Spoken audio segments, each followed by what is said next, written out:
Welcome into your Cronkite Sports basketball segment. I'm your host, Gavin Schall, alongside Sun Devil basketball expert Kristina Vicario.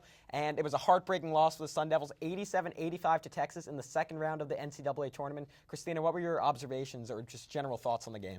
Yeah, a lot of people saw that picture of the bench being tweeted out all on the floor at the end of the game. It was a really heartbreaking loss. Last second, Jordan Baczynski wasn't able to get that block. They didn't box out.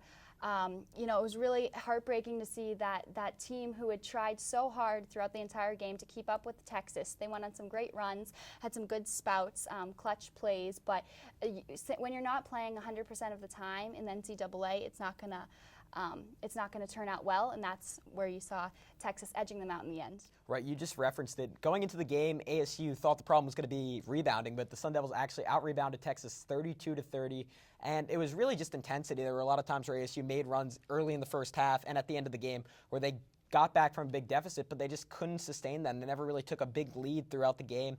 Overall, it was just inconsistency during the game, just like it was inconsistency throughout the season. And Kristina, I want to talk about the season. Overall, do you think this team lived up to expectation? I thought generally it was a successful season. They had the big moments where they won against Marquette and Arizona, obviously. They have a talented group of men this year, with Jermaine Marshall being a big pickup from Penn State. Jahi Carson, great player, maybe didn't improve as much as people would have thought this year. Overall, a really talented group, a successful season, but a sad end to it. Right, and I think you have to put in perspective, anytime ASU makes the NCAA tournament, to some degree it has to be a successful season. Only made it 3 times in the last 11 years, 4 in the last 19.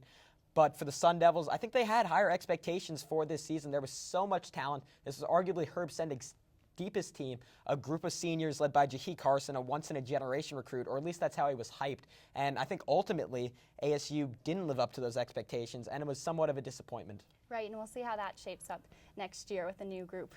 All right, thank you guys for tuning in. That's it for your Cronkite Sports basketball segment. For Gavin Schall, this is Kristina Vicario.